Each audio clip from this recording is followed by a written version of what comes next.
I'm excellent. How are you? Beautiful. I'm very well, thank you. Beautiful ring behind you. Thank you. Thank you. So, I was thinking about you. I saw some turbulence going on in Thailand, and suddenly I was watching the UFC Vane as well live in the morning, and then the Q&A uh, session with Robert Whitaker. So I was thinking about you all the time. So the floor is yours. Tell me about your fight journey initially, and then we will segue into your mental fitness program. Okay, man. Uh, I am Shaun Shubert. My name is Shaun Shubert. I'm from Boston, Massachusetts. I am the owner and operator of the Red Seal Martial Arts Company.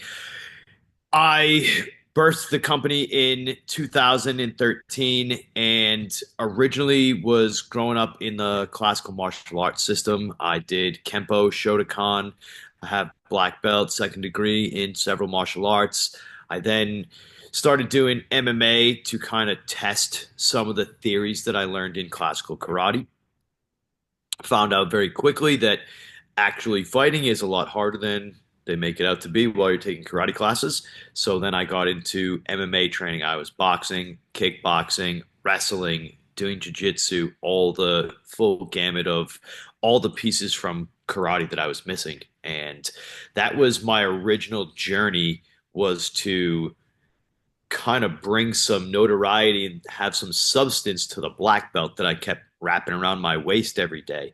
And through that, I started to see a lot of the cracks in traditional martial arts. Then I found that the problem with traditional martial arts in an MMA world or in a combat world or in an evolutionary world is that while you're doing that kind of classical art, your job is to keep that art preserved, keep it pristine in time. Those cracks, those flaws, those are supposed to be there because this art has endured so much of a timeline. And when I decided to stop trying to fill the cracks in and go full tilt into functionalism, become functional in MMA, I gave up the classical stuff, stopped teaching classical martial arts, stopped practicing that kind of stuff, and then went full tilt into doing smokers, underground combat, unsanctioned stuff, training with different guys. That was my real big eye opener to taking this approach. Then I found new mentors. My latest and greatest, and still to this day, mentor, Tom Sotis. He's the one that has been teaching me and mentoring me about behavioral psychology, about combat and behavioral psychology. He's the kind of the bridge to both of those worlds for me. He's actually written several books on the topic himself, combat, behavioral science, and combat. Uh, so that's where that really got started for me. Okay.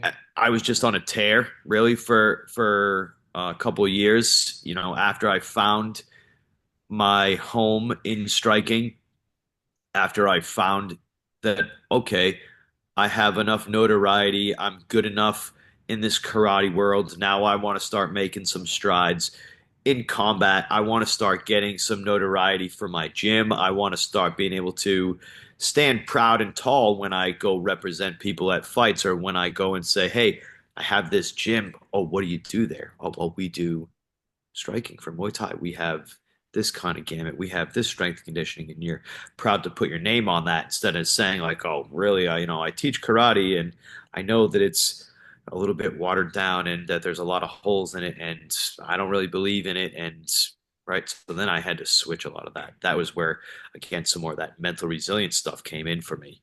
Um, and after retirement, that was when I went full tilt into combat analytics, got linked up with psychologists, started doing the inner work for myself, started working closely in partnerships, collaborations.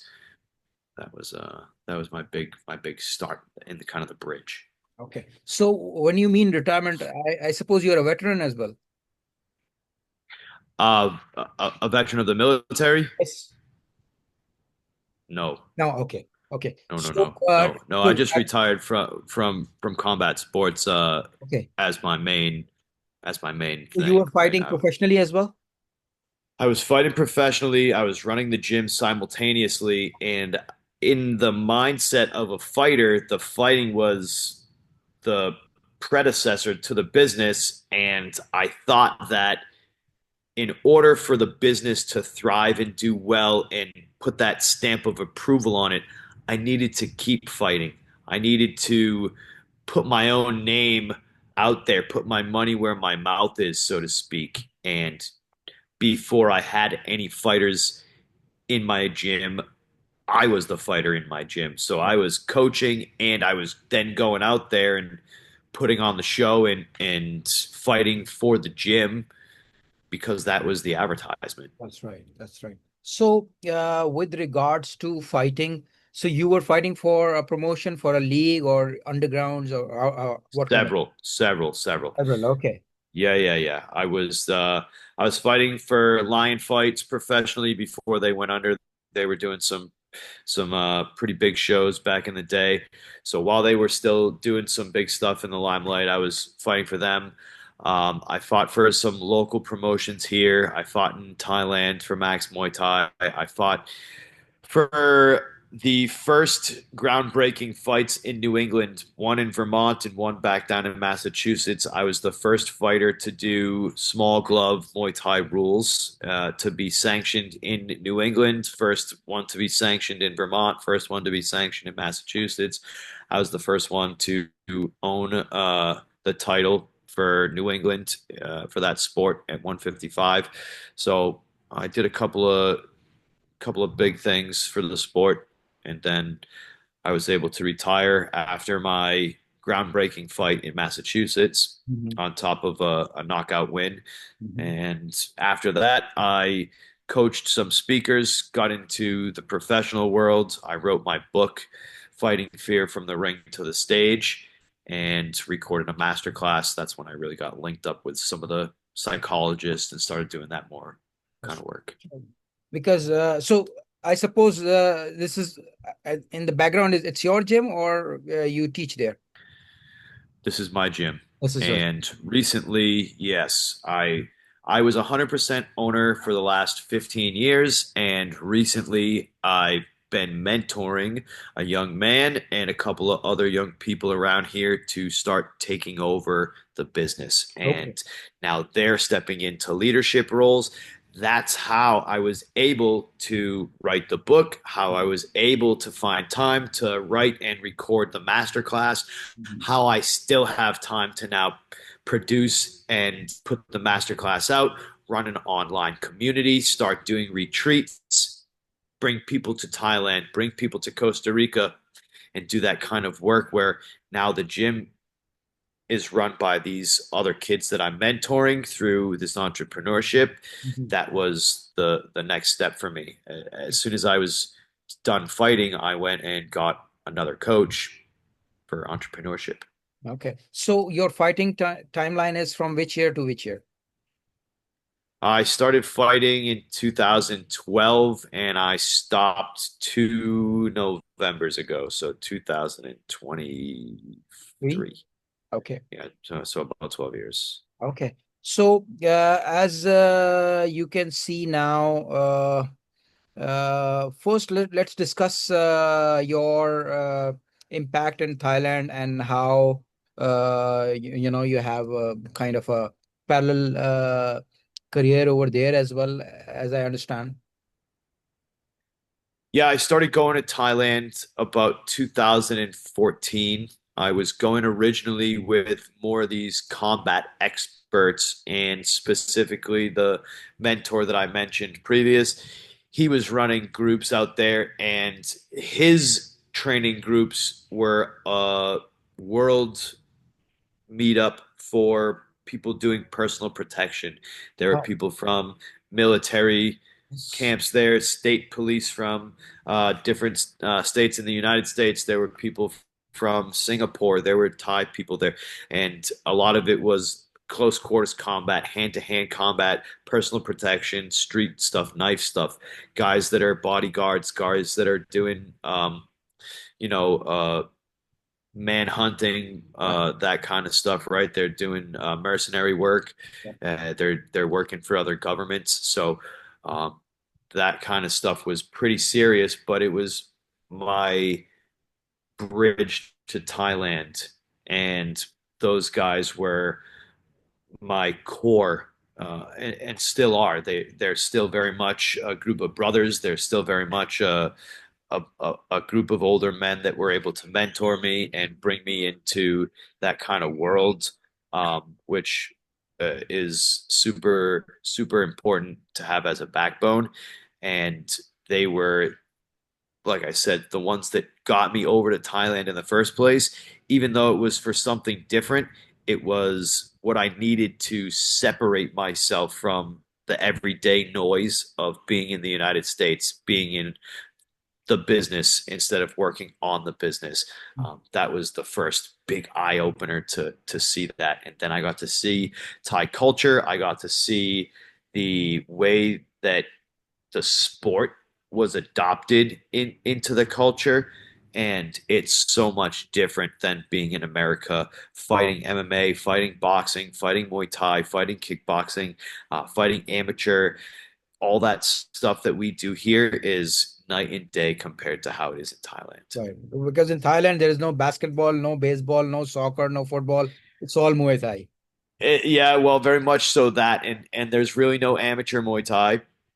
Yes. There's just different levels of being a professional. Right. Um, they're not holding back any of the rules, so even little kids are doing full rules Muay Thai. They're doing elbows, they're doing knees to the head, they're doing it with no pads. They're doing 5 minute. I'm sorry, they're doing three. They're doing 5 3 minute rounds. So they're doing the full gamut of the sport in Thailand because that's how it's supposed to be conducted.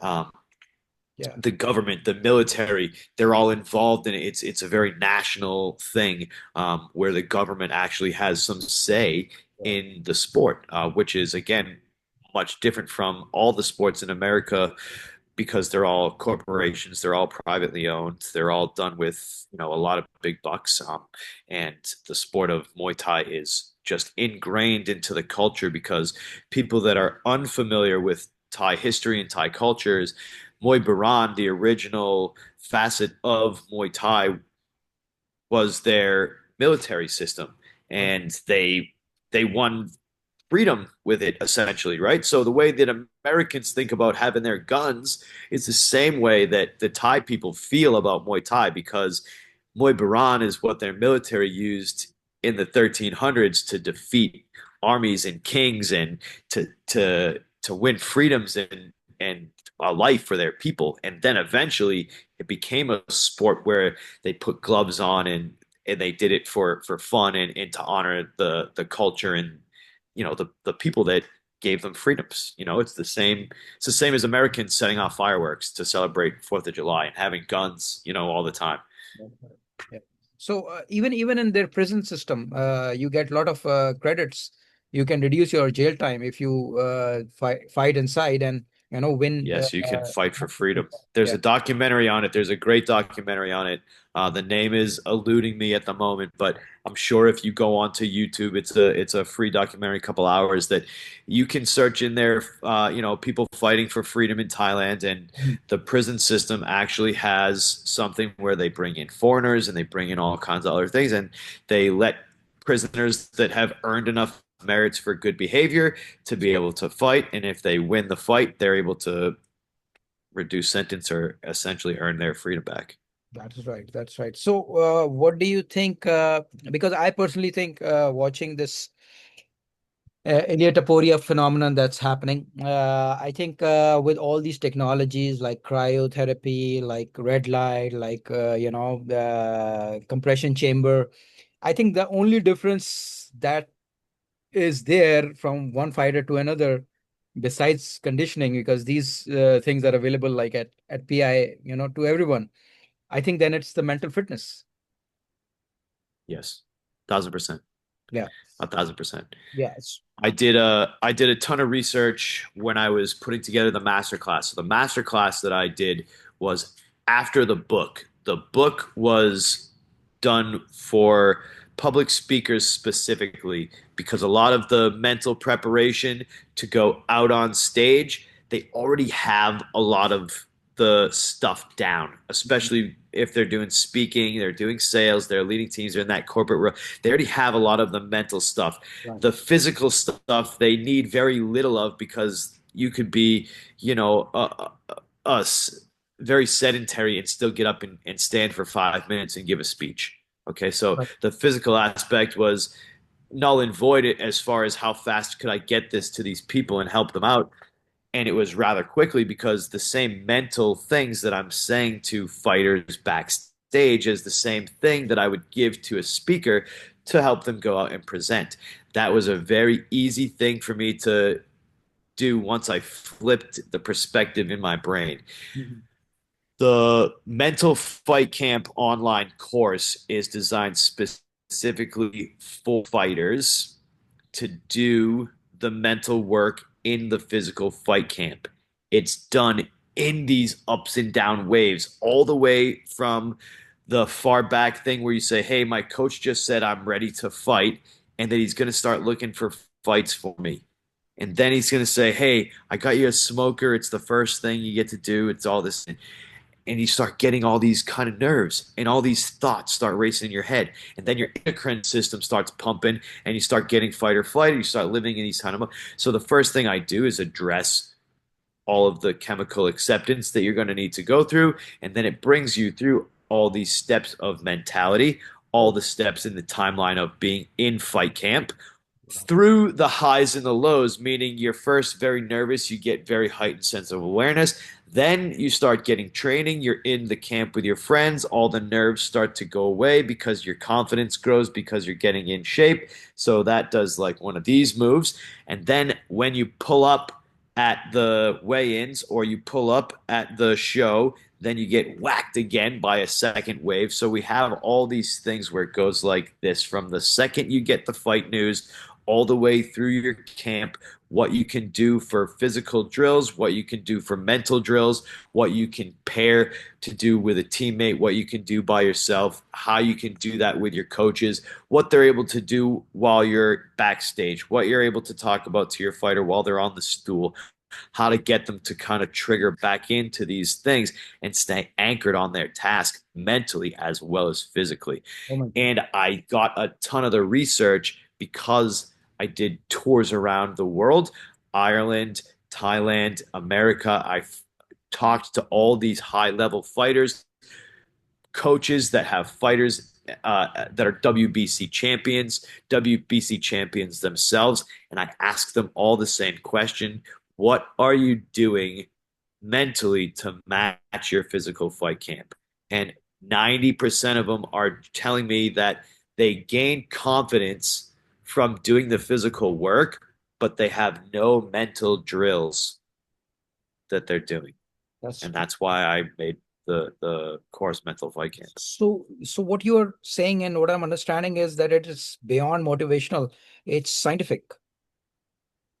Yeah, of course. And I actually have a chapter on this in the online course. It's called Discipline Over Motivation. Okay. And right, the reality is that some days you're not going to want to do it.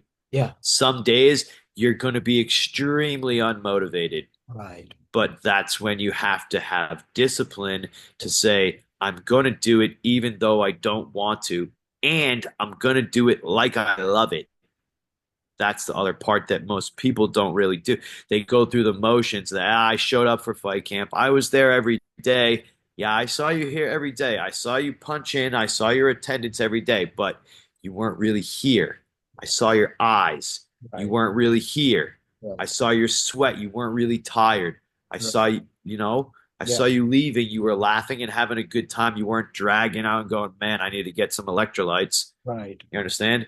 Right. So there's a hey man, I'm unmotivated but I showed up, or Right. there's a I'm showing up and I'm showing up unmotivated but I'm showing up disciplined and I'm going to give 110% like I was motivated Doesn't matter. Right. So what I'm trying to say is that, for example, you just mentioned the physicality aspect of it, and that Yeah, fight or flight, themes.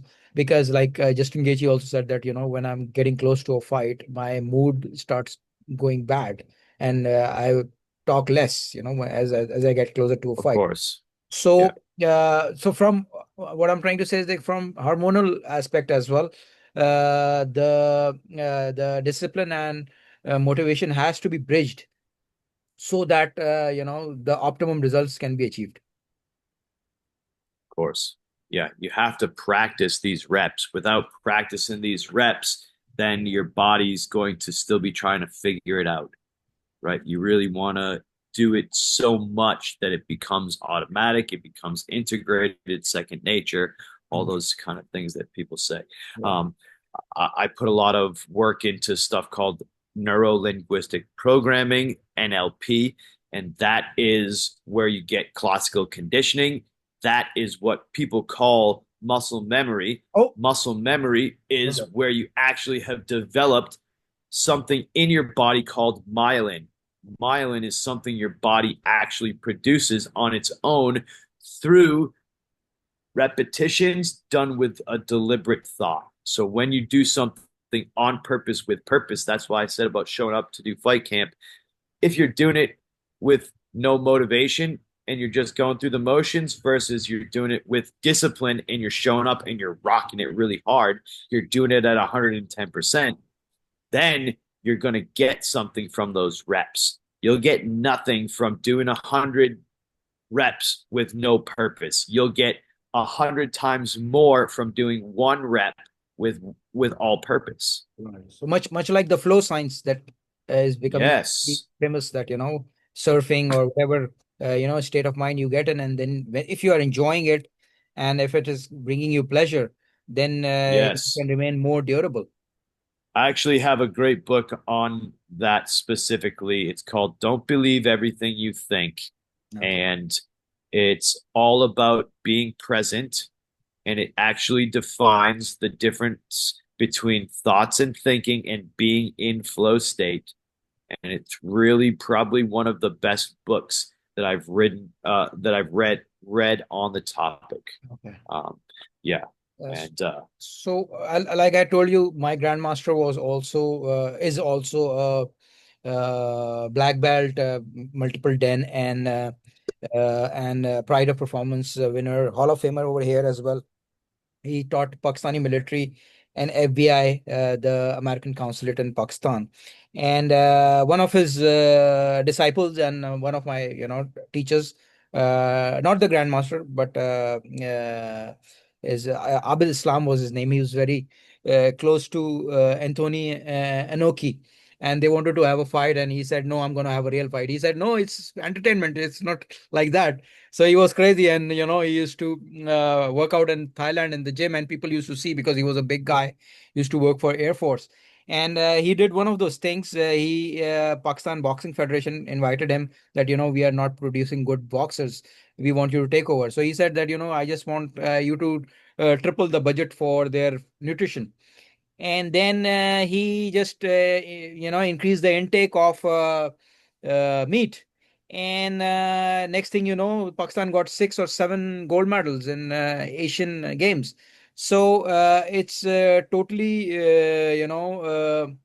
because mind and body go together, and they say mind always over the matter and body, but the hormonal instincts really dominate how we behave, whether it is discipline, whether it is feeling motivated or not, or whether just like the flow state you mentioned. You come here, for just a casual workout, or you just last drop of your sweat, and make sure that every moment that you're spending on the mat is contributing towards your final fight. yeah, absolutely. Yep. So one of my another mentor that I had was the chairman of IABA, International Amateur Boxing Association, and I wrote the profile for him for the Sydney Olympics. And his the amateur boxing scoring system was also invented by him. It was called Chaudhary boxing, Chaudhary scoring system, and he was not the chairman for IABA for many years, but also highly renowned until he died. And he always used to tell me that it's all about the hunger, the desire to, because like you said, you when you going through motions, you feel focused or motivated in one moment, but when you are not incentivized, suddenly your drive goes away. Yeah. Look, really, the thing I tell these kids all the time is if you're unsure, if you have to think about it, the answer is no, because people are doing this and they're driven. Right, People are doing this that have absolutely nothing and they think this is going to be the one thing. They right, have hunger, they have drive. They think this is going to be their way out, their way to the top, a way they can feed their family or help themselves to the nth degree. You get in there with a person like that, and it doesn't matter what you do. Your will beats skill yes, every time, right, every single time. And I personally was never looked at as the most skillful fighter, but I was always revered as mentally strong, having the fortitude to be a pressure fighter. I was known for getting cut and still getting like a lot of work in. I finished fights bleeding mhm, all the time. mhm, Those are the most famous pictures that I'm known for, screaming off the ropes, covered in blood, like knocking people out. right, And that type of thing is what I teach a lot of these young people, a lot of my fighters that are coming out of here.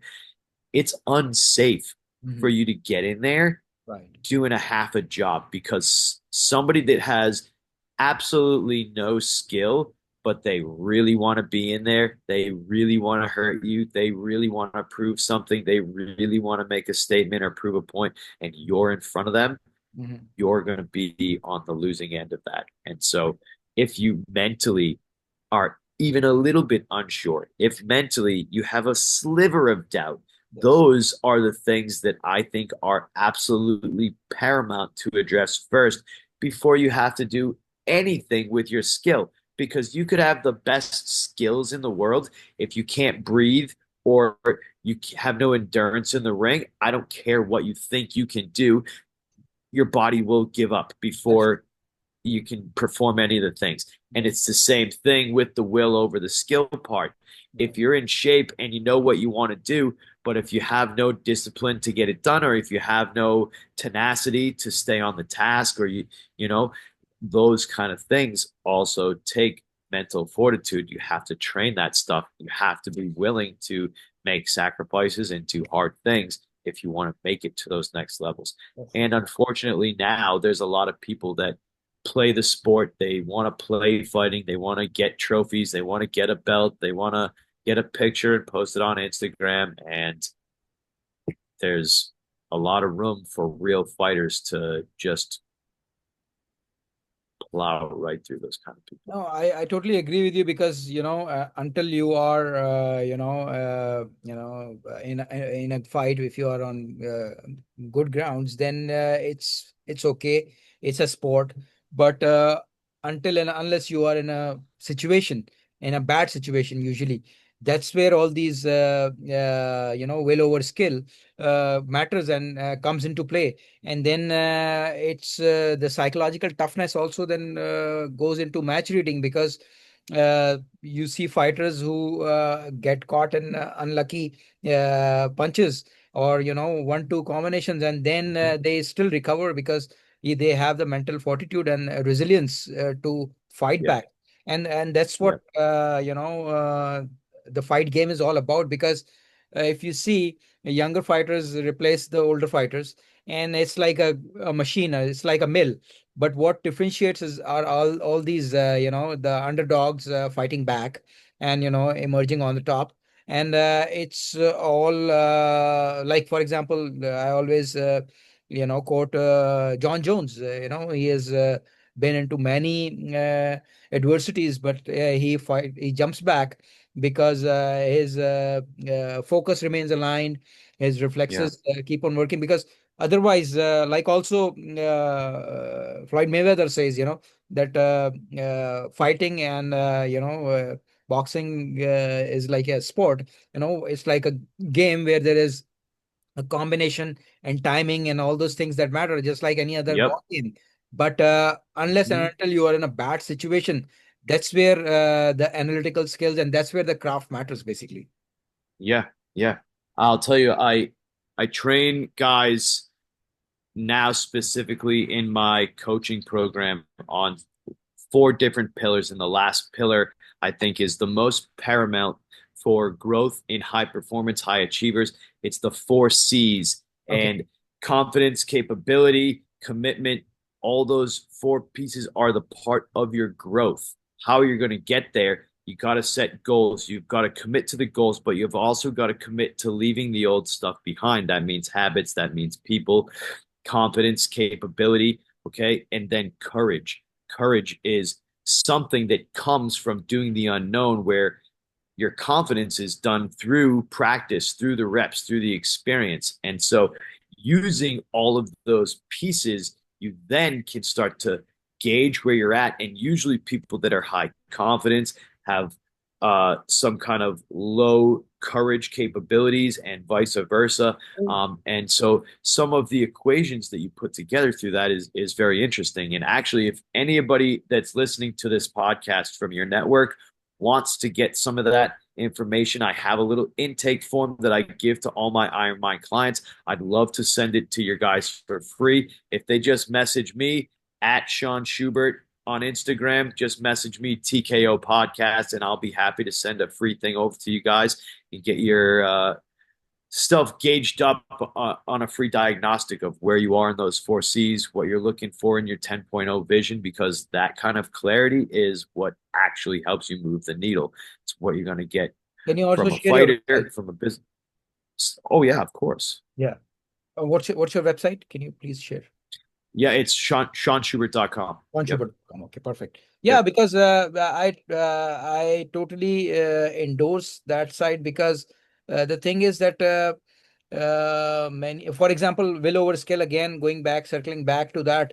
If you see South American fighters, the amount of money that is spent on them, or their training or their grooming over the years, is like, more is spent on the breakfast of many of the American fighters, but they Yep. emerge because their dog inside them comes out when they are in a bad position.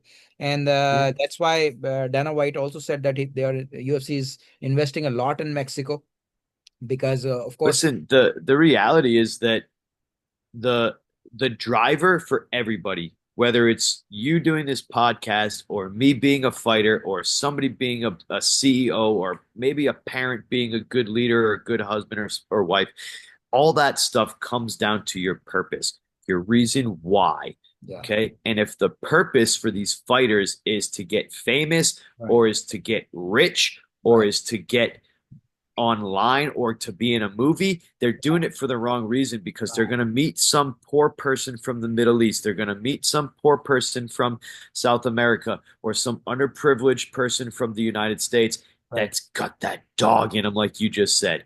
They've got a real fight, and they can see that the money, that's nice, but they'd be happy just with a couple extra bucks. They're poor. They Right. don't need a bunch of money. They don't Right. need fame in a camp. They're gonna get everything they need plus some Yeah. just for banging you out.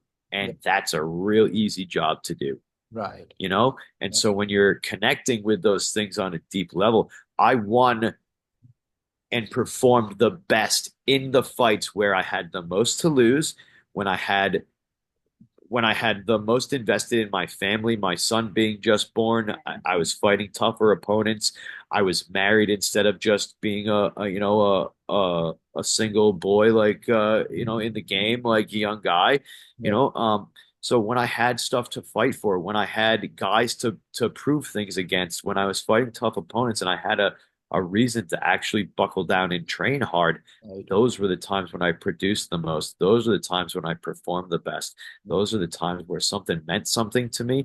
And Right. ultimately, it was the scariest going into, but it was the easiest time I had, and it was the best outcomes, the Mhm. biggest rewards because of Right. those things. Yeah. But I think when I see you, I see a lot of character as well. And I think that kind of grooming is also required in these underprivileged countries or regions. Like, for example, when you talk about Dagestan, when we talk about South America, when you talk about, Africa, because ultimately UFC payouts are based on how much following you have or how Yeah, much charisma. yeah, charisma you have. And also because these people are, many of them are coming from grassroots level. Like for example, Alex Pereira doesn't even know how to speak English, but he's world champ. So Yes, the thing is, the kind of grooming that you do, it's not only in context of the fight, but also how to carry in the press conferences, on the media, all these Twitters, X, and Instagram, or whatever. Because ultimately, like I said, the of course, the conversion ratio of the foreign currencies do matter, and the tax brackets and all those things matter. But at the same time, it is about how you carry yourself and how you connect with the audiences, and how people can relate to you. And yeah, again, like 100%. Maradona said, that it's a character that differentiates. And for example, we don't like talking about Hulk Hogan, in WWE or WWF. They were characters, different Yes. characters, different personas. And the differential factor between UFC and one, or Bellator or others, is that UFC showcases them in a way, or packages them in a way which gives them a unique persona. Of course, without the outfits, without the cosplay, all those things. But that kind of training, do you do that kind of grooming as well? I do, but it's more on a scale of life, Okay. right? Like when you get in touch with that person, when you get in touch, that's the reality is that these people want charisma. They want you to be captivating, but you don't necessarily have to put on glitter and scream and do a whole bunch of boastful things to be captivating. Right. They want the Conor McGregors, but they also want the Alex Paredes, right? They want the guys that are swagging and talking a bunch of stuff. They want, the Diaz brothers, Mhm. but they also want the guys that don't say anything in English and just bang somebody out in the ring or put on a show. They don't care, That's right. right? So it is a little bit on the company that's going to package that. And Right. when you have when you have the skills that I'm teaching, you're going to learn good communication because you're learning how to talk to yourself. Ultimately, you're going to learn how to talk to your other people. Ultimately, you're going to learn how to carry yourself because you've developed self-worth. You're going to be able to handle negotiations. You're going to be able to handle press conferences. You're going to be able to take the heat in sales. You're going to be able to take the heat in a press conference. You're going to be able to go back and forth, head to head with your opponents or whatever that kind of stuff is. And it's because you are very tuned in to yourself that you're able to stay present, that you're able to stay in flow state. That is literally how you stay in flow state is staying present. Because when you're unpresent, you're lost in thought, and then you're either in the future or you're in the past, and you're thinking about those thoughts. And that's where you start to miss what's actually happening in front of That's you. right. That's So, right. yes, those are absolutely some I mean, soft for skills that we example, teach. a perfect client for you would be Israel Adesanya, because I think he was on the top, and then he lost his way. And then I mean, when he was on top, I did not like him. But now that he is, struggling, I really want to see the style bender out now, because he is a great fighter. But the mental state really Yeah, matters. you're connecting with you're connecting with the real guy. Yes. Now he's at this. Yeah, Yeah, he doesn't because care what you're anymore. He's saying is just that being real. on a philosophical level, for example, when I'm talking to you, you emulate that, your projection that I get is that you have figured it out, and being on the top, you see a lot of things that, that are fake, that are not meaningful, but you give into it and you overbuy it, and, you overexpose and you commit yourself. So now that, you have to climb back, he needs, the kind of resilience or mental toughness, so that he can, go through, come out from the clutter and go back on the top, because in terms of skills, he has nothing lagging. But Right. countering Dricus or countering Strickland, and same is about Paulo Costa as well. He And is. that's where purpose is going to come into play. That's where you can train all these guys in as much. You can train anybody you want. I could give you Tony Robbins for the whole weekend. If you are somewhere else while that training is happening mentally, then none of it's getting in there. Mhm. And if you're failing to practice on a regular basis these things, also you're going to come up short. You just spent a lot of time and money on Tony Robbins, but now without practice, deliberate practice to integrate those skills, you just wasted a lot of time and And money. also in context of the real fight, because you've been a fighter. Tony Robbins is not a fighter, Yeah, well, yes, where true. where you are coming from is, you've been there, you've done that, and Yes, you have is, gone to the end of the tunnel, and you have seen everything, been there, done that, and you are there to share the journey in a way which is, again, the role of coaches, and I think there should be, and I believe there are mental coaches, or psychology trainers, at least, when it comes to, I heard that Ilia Topuria is very much into manifestations, and he celebrates the night before, So all these things are mattering, and that's what he yes, said, that yes, this is the next level of, it uh, is. I uh, think that the thing is that's missing is a lot of these fighters maybe know or could say, but it's hard for them to articulate how to do this. And I think on the other side is these doctors and these intellects have a lot of knowledge in this space, but have no desire or ability to get in the ring and fight out any of this stuff, even at a low level where they're training, let alone at a high level of competition. that's right. Because in order for them to carry on, like you said, the sense of purpose, you need to have someone, watching your back, and keeping control when, you are losing it. They are, the fallback guy, and just to motivate you to just carry on, and things gonna be fine. Because, like you said, there is this famous saying that this too shall pass. So there are bad rounds, but they end. And it's not like a street fight that, you'll have to call the police. The referee is there. If there is a bad choke, you can always be saved. Unlike the underground fights. Did you see any underground fights in Thailand? Um, No. Okay. Awesome. Okay. Okay. So, yeah, I mean, I fully understand your scope. And again, it's multifaceted, like, whether it is from social media following, whether it is about, the fight resilience, whether it is about match reading, whether it is about, doing the press conferences, because your paychecks are all dependent on these. If you are, you have a following, and people like you or even dislike you, of course, the role of villains have always been there, whether it is Iron Sheikh, whether it is Hamza Chimaev, whether it is, whoever. Yeah, could be So the yeah. heel. Yeah, Yeah, so and it's not necessary to be liked.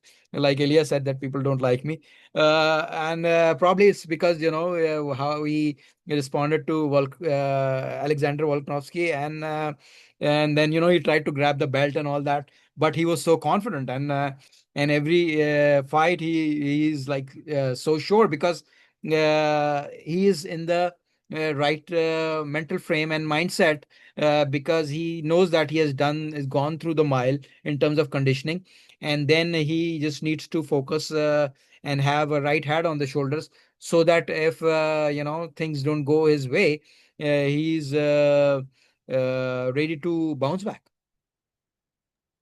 Yeah. Yeah, man, I think that's it. I think that's really going to be the next step for these guys. I think you're going to start seeing a whole lot of that.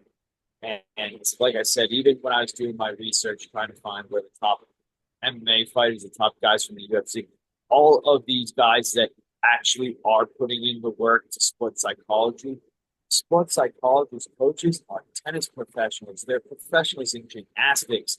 They're not fighters, right? So I think that's going to be the real edge. I think that's going to be the real edge that I'm able to bring to people. I think when I put this masterclass out, mental fight camp, I think that people are really going to be able to resonate with it. I think it's going to be something helpful for coaches. My coach is already doing fighter profiling, so he's already doing like what's motivating people. Why does the discipline carry you through these parts? Because your motivation ran out. Why does your motivation run out? What are the things that you could do to motivate you? It's all done with grease profiling, and it's very specific and sophisticated to be able to help fighters and coaches on that whole mental game. So, So where is your gym located? Anybody wants to come and join your gym? Where in Boston are you? I'm about 45 minutes south of Boston. When I tell people I'm actually located between Boston and Cape Cod, it's near Taunton, Massachusetts. You can just put in Red Seal Martial Arts Company to a GPS. I'm in Google, all that kind of stuff. And I've been doing a lot of work outside of the gym. This mental resilience coaching has been a real area that I'm pushing into since I retired from fighting. So the gym is running, it's operating, we're producing fighters. I have a kid going to the World Games, the IFMA World Games in September to fight for the World Gold. So Mhm. we're producing stuff out of here. The gym's running, the trainers are great. But ShaunShubert.com. Follow me on Instagram at Shaun Shubert. I'm doing all this stuff, mental resilience stuff. The book is out now, Fighting Fear from the Ring to the Stage. It's available on Amazon. I'm producing the master class. It's going to be going up on School. We're doing trips to Thailand, trips to Costa Rica. I would love to be able to send all of your people that free 4Cs diagnostic checklist. All they got to do is send me a message. Say I was on the TKO podcast. Okay. So anybody who joins your gym, your coaching comes as a bonus? No, that's separate. I'm here. Coaching is levels that you get through. So when you come in as somebody that's new, I put you through what we call core skills. Core skills, you start learning the fundamentals. Then you move in up to layer two, where you start to hop in the ring. You get into the mix of the general population. You're starting to explore more of those basics, starting to grow from there. Then I have an apprentice program, and that's the first layer of where these guys will get to start working with me directly. After that, you'd be a trainer or you'd get into more personal coaching. I also have an Iron Mind community where I coach people online, where they meet me for one-to-ones. I do phone calls and all that, but it's less of the Muay Thai physical training. It's all about that mental resilience. Right. Perfect, Sean. It was so informative, so inspirational, and thank you so much for your time. We are I about to really hit the appreciate you hour, having me on. Yeah. and it was really nice talking to you. And ShaunShubert.com is your website, and of course, all your social links are there as well. And you're doing great work, and it's going to have a huge impact on the upcoming, MMA community, whether it is UFC, One, Bellator, PFL, wherever you are, you can log in with ShaunShubert.com, and then just kickstart a journey with safety, with clarity of thought and mind, and with a game plan where you are bound to succeed. Absolutely, baby. Hey, Right? thank you for having me on. Sure, my pleasure. All right. Bye bye.